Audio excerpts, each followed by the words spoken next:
Lanternflies are some of the creepy, crawly creatures that are a never welcome sight in New York City, especially not when you catch them inside your apartment. Joining us now to discuss is veteran exterminator Matt Deodato. Good to see you. And online they call you Matt the Rat Killer. So we have lots of questions for you. We need some help.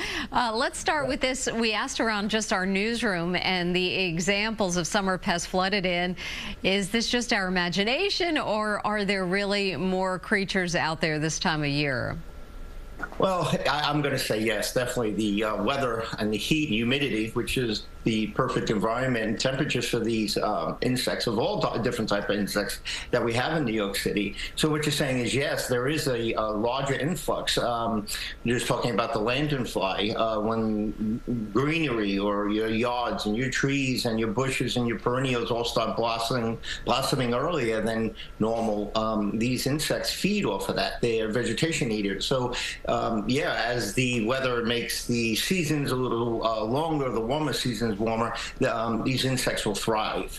Not just outdoor pests, but indoor pests also, like roaches, water bugs. Heat and humidity like this seems to push insects out of their natural habitat and pushes them inside your apartment through sinks and sop sinks and bathtubs and stuff like this. So you are right, yes. It seems like every time you turn around, there seems to be more ants, there's more water bugs. So mice activity is very active right now. And also the rats, as you know, in New York City especially, are everywhere. You can't walk down the street nowadays without running into something or seeing one. So just looking at the pictures, it's tough, I'll tell you, really creepy. Okay, so let's say you catch one of these. What's step one here? Well, which one of which? Exactly. We catch a rat, a mouse, a water bug.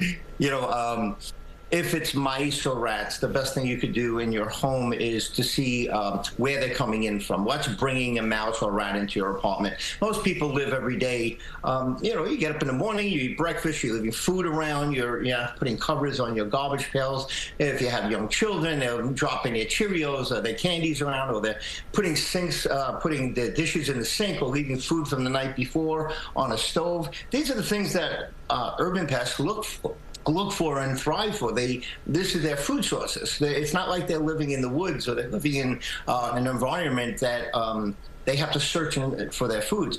In New York City, hence the word urban pests, they have their food sources available through us. Our lack of cleanliness and sanitation gives them an open door.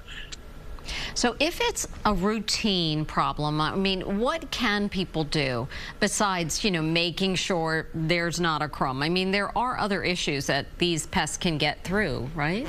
Sure. Yes. Yeah. Especially in homes where apartment buildings, you know, you try to do exclusion work. You try to close up openings. You seal off gas lines and pipings, like pipe conduits that come into your apartment, like water pipes and gas lines, or steam pipes that come up through radiators. You kind of put steel wool or expansion foam in there so they don't come into your area. And also using a pest management program. IPM, Integrated Pest Management, is a system where you put in baiting systems, trapping systems, so you have something in place in case they do come. Once a month is a good idea for anybody to have some kind of program in place in New York City. If not, you'll find out about the problem after it's gotten large. You know, you're starting to see roaches all over the place.